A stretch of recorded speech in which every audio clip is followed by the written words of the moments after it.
So that's a couple minutes worth of the beginning of the school day in Gertrude's class, that was her name. Just a couple of things.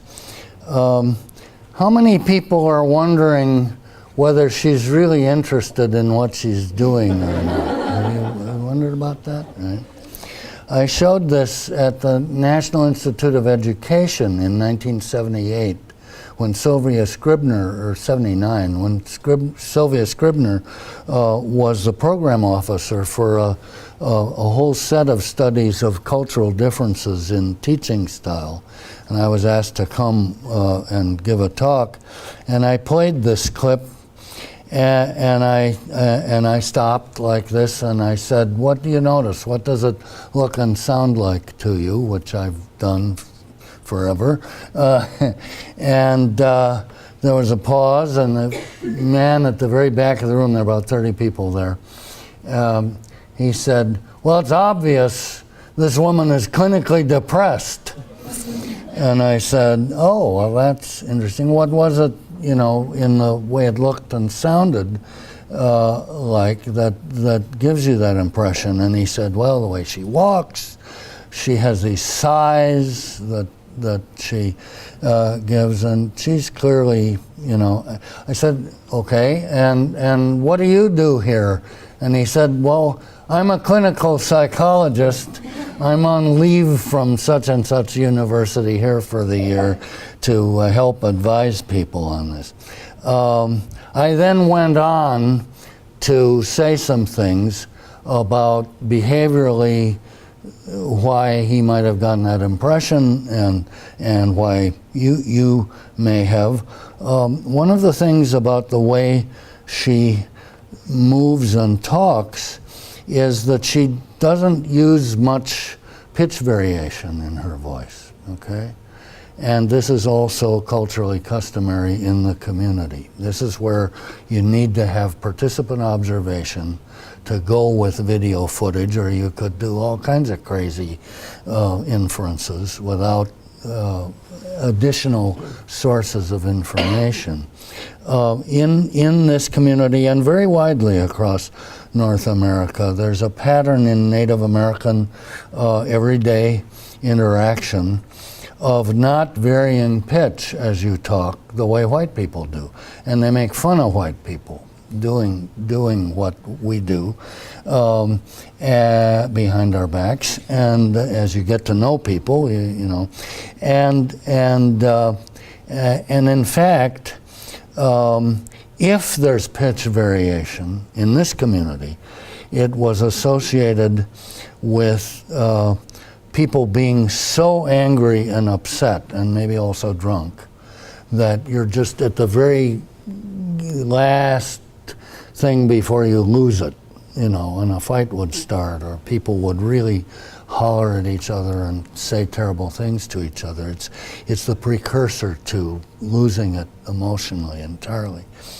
And this is so different from the cultural pattern of early grades teachers in Anglo-American and Anglo-Canadian classrooms, isn't it? What I call the early grades pitch roller coaster, right? You could imagine her starting the class by saying, "Good morning, boys and girls. First we're going to say our prayers, and then we'll have our calendar, and then we'll have a reading word," right? And we came to understand as field workers that if she did something like that, especially in the first couple days of school, kids would freak out, right? They'd be scared. This is a danger signal. So see, she doesn't do the pitch variation. She also doesn't accelerate and decelerate. The way teachers walk around the room sometimes, and it's very, very much timed. We actually timed this, and there are rhythm patterns that are very regularly sustained over 30-second cycles, 60-second cycles, 180-second cycles. and it's just sort of beautifully timed, but if you didn't know to look for the timing, it would just look like she's really slow, and maybe she's bored, right? A couple other things about what she does that you saw.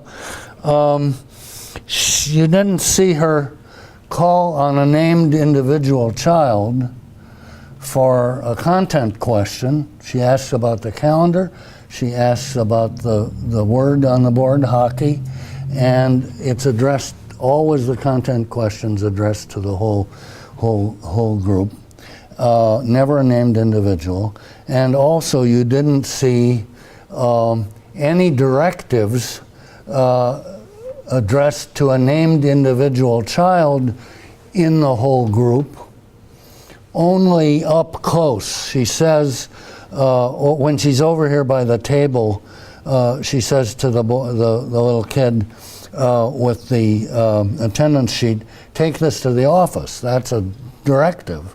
But she's very close, and she does it at a very low volume, and in fact we put a wireless mic on her because we couldn't hear what she was saying when she did stuff like that to the kids. We had an overhead mic here suspended from the ceiling. You couldn't hear any of those things that she said. So we ended up visiting repeatedly and doing some field work. It was limited field work. My colleague Jerry Mohat on this work had years of acquaintance with communities like this, and he helped, and Native American teachers from this school who were from other classrooms in summer workshops helped us analyze these videotapes as kind of practitioner research with us. The upshot is we had, I think, 13 hours of video of the beginnings of school days, or from right after lunch until an hour after school started in the afternoon with this teacher. And in this 13 hours, she never addresses a content question to a named individual in the whole group. Never once. And only twice does she do something like,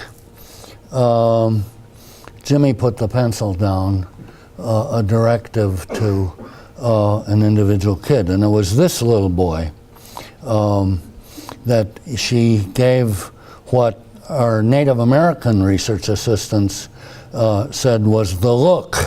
I don't know whether you saw that, but right before they do the prayer, she looks at him, and it's like helium comes in his shoulders. He stands up. He had been writing something. There's a fundamental principle of social organization in these communities that you don't order people around. You leave people choice time to comply with what's going on around them. You don't put them on the spot, and the closest she comes to is just by giving him the look. But he gets, in 13 hours, 2 little kind of gentle, put the pencil down, or stand up, Jimmy.